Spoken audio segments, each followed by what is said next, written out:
Kumusta mga brad? Marahil katulad ko nangarap ka rin magkaroon ng isang gwapong motorsiklo. Yung tipong pag dumaan ka sa isang magandang babae, mapapasabi na lang si ate, halang gwapo ng motorsiklo, dinadrive ng aso. Oh shit, not good. Malinaw naman ang sinabi ko, gwapo ang motorsiklo. Pero kasi alam naman natin na kapag gwapo yung motorsiklo, gwapo din yung presyo. Ang tanong doon, may pambili ka ba ng gwapong motorsiklo na may gwapong presyo? Kung wala, tara mag-team sana all tayo.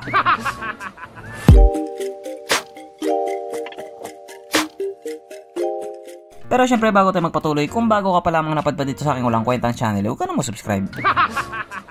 So yun na nga, dito sa Pilipinas kapag marami kang pera or mayaman ka or anak mayaman ka, hindi imposible sa'yo ang magkaroon ng mga gwapong motor or yung mga high-end na motor. Kasi nga marami kang resources. Bili ka big bike, tapos sali ka endurance, tapos pagdating sa checkpoint, hipuan ka ng mga man. Hindi, joke lang.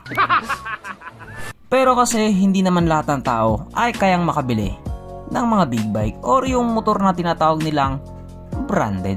Majority kasi sa mga Pilipino, gwapo lang at minimum lang. Yes po, gagamitin ko na talaga yung term na lang kasi sa panahon ngayon yung minimum natin, aminin natin, hindi na talaga kasya. Oo dong, kahit anong gawin dong, hindi na talaga kasya dong. Hey, you, do something.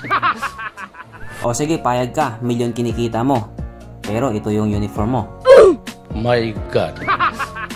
Kaya tanggapin na natin ang katotohanan na kahit may gusto tayong motor, ang hirap talagang mapasa atin. Kasi nga 'di ba?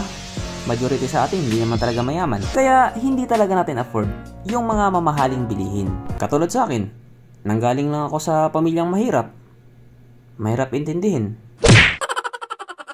At maliban nga po sa mga big bikes, isa sa pinaka-pinapangarap ng mga tao ay yung tinaguriang King of Underbone. At yan nga po ay walang iba kundi si Raider 150. Kung may mga Raider na kayo, king ina kayo. What? Hindi po ako nagmumura, baka hindi nyo lang nagets. Babagalan ko na lang. Kung may Raider na kayo, king in na kayo. O diba? Ina kayo. Ikaw Brad, may Raider ka na? O, king ina ka. O kayo, meron na kayong ganito? O, king ina nyo. Kaya kung may Raider na kayo, king ina kayo lahat. Pero kung hindi mo talaga afford yung Raider at gusto mo rin maging king ina ka, Brad, marami ka pa namang option. At ang motor nga po na ito ay isa sa mga Raider lookalike na masasabi kong pinakamura. Sa halagang 45,000 pesos, mapapasayo na siya. Ano Brad, naghahanap ka pa talaga ng mas mura? Gusto mo talaga mura? Sigurado ka? Hindi, wag na, okay na yan. At ito nga po ang Motoposh Typhoon 150. Itsura pa lang hindi natin may pagkakaila na Raider lookalike talaga siya. Pero yung mga old version. Pero, napaka-pogi. Siguro yung iba sa inyo wala pang idea or hindi alam na nag-i-exist ang brand or ang motor na ito. Kasi nga, kung ikukumpara sa iba, medyo hindi talaga siya ganun kakilala. Hindi rin kasi siya nire-review ng mga sikat or mga mayayaman na motovloggerist. Hindi rin siya binibigyan ng pansin ng mayayaman or mga sikat na motovloggerist. Eto, walang kwentang uploader, pagtsagaan nyo na lang. Ako yun. Straight to the point na tayo mga brad. Sa presyong 45,000 pesos para sa isang 150cc na motor na kamukha pa ng King of Underbone, wag na tayong mag-expect ng too much. Brad, sa presyo pa lang kitang-kita mo na yung pagkakaiba. What you see is what you get. In Tagalog, wag puro perfume, ligo-ligo din. Minsan kasi ang hirap din sa mga tao. Alam naman na nila na yun lang talaga yung quality niya. Tapos pag nagkaroon ng problema, magagalit. Kesyo, ano ba naman tong motor na to? Nakipagkarera ako sa Ismas, hindi man lang makahabol. Hindi katulad sa Raider 150, medyo mabilis-bilis pa. Parang katulad dun sa kakilala ko, nakakita ng Selecta ice cream dun sa freezer. Tapos pagbukas tilapia yung laman. Imbis na kainin na lang niya, nagalit pa siya. Pero oo nga no, ice cream. Tapos yung laman isda, o diba? Gulo-gulo! At dahil dyan, pag-usapan na naman po natin kung ano nga ba ang meron sa motor na ito at kung gaano nga ba talaga siya kaganda. So ito nga po ang Motoposh Typhoon na mayroong 149 cubic centimeter engine displacement, 4-stroke single cylinder, single overhead cam with 2 valves, carburetor type, at ito po ay naka-air cooled pa din. O mga brad, sabay-sabay tayo ha. 1, 2, 3. Paris ang sound ng 3.25. Ang kanyang operation ratio 9.5:1. Pagdating naman po sa kanyang power, ito po ay mayroong 12 horsepower at 8,500 RPM, 11 Nm of torque at 6,500 RPM. At ayon nga po sa mga taong nag-top speed sa motor na ito daw po ay kayang tumakbo sa bilis ng 120 km/h. Pero sabi naman ng iba, 106 na daw talaga. Pero dahil nga nandito tayo sa Pilipinas, doon tayo sa 120. Syempre, ibang usapan na kapag Pinoy na nakasampa.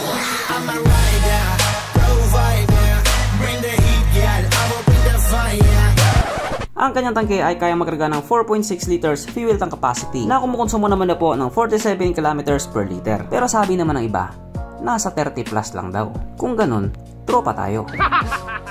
Ang sukat ng kanyang gulong 80/90/17 sa harap at 80/90/17 din sa likuran. Hindi pa siya naka-tubeless. Meron pa siyang interior. Pagdating naman po sa kanyang braking system, ito po ay naka-disc brake sa harap at naka-disc brake din po sa likuran. Syempre wala po itong ABS. At mapunta na nga po tayo sa iba pa niyang mga features. So ang ilaw nga po sa motor na ito naka-halogen pa din at bulb type naman yung mga signal lights. Ang kanyang gauge panel naka-analog. Katulad nga na sinabi ko kanina, sa presyong 45,000 pesos, don't expect too much. Kasi wala naman talagang ganong espesyal sa kanya. Pero kung ako tatanungin nyo, sa presyong 45,000 pesos, pwede na. Kasi kung looks ang pag-usapan, talagang ang pogi niya. Pero syempre, pera mo yan, ikaw pa din ang magdedesisyon.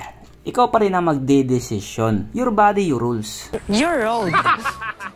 At nandito na nga po tayo sa exciting na part, ang kanyang mga suspension. So sa harapang bahagi nga po, ito ay ginamitan ng ordinary telescopic. At sa likuran naman, ito po ay gumagamit ng single shock absorber. Na yun nga po sa mga taong nakagamit sa motor na ito, maganda ang bounce.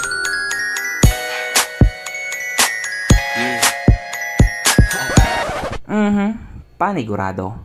Wala na namang nalungkot. At dahil wala nga pong nalungkot, alamin na po natin kung present nga ba sa motor na ito yung tatlong pinaka-importanting features. So una na nga po dito, ang kanyang lagayan ng istalyon. At kitang-kita naman mga brad, wala siyang ganon. Wala siyang lagayan ng istalyon. Pangalawa, wala din po siyang sabitan ng undox. At oras na nga po para sa ating Red Horse check, ang pinaka-importanting feature sa isang motor. At ayon nga po sa aking masusing pag-analisa, ang motor na ito ay kayang magkarga ng isang kahong Red Horse. So therefore, ang motor na ito, ayoko na lang magto. Kung gusto nyong kumuha or bumili, punta na lang kayo sa Motoposh. So hanggang dito na lang muna mga brad. Kung may gusto kong sabihin or gustong idagdag doon sa mga sinabi ko, mag-comment ka na lamang sa baba. At syempre, katulad ng dati, hindi magtatapos ang video na ito na hindi sumisigaw ang nag-iisang hari na shoutout. At alam niyo na kung sino yun.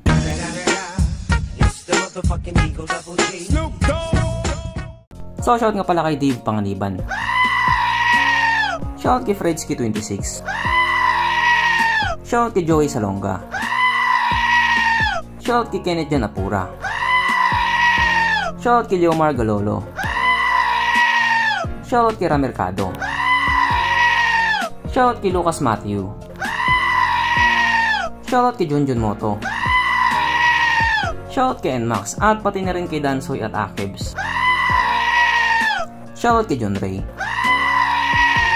Shout kay Mandagyo Raymark. Shout kay Jaime Manungsong. Shout kay Charlie Bautista. Shout kay Shanky. Shout kay Abdul Sanjalan. Shout kay Prince LJ Rico Hermoso. Shout kay Pat Evangelista. Shout kay DJ Mavis.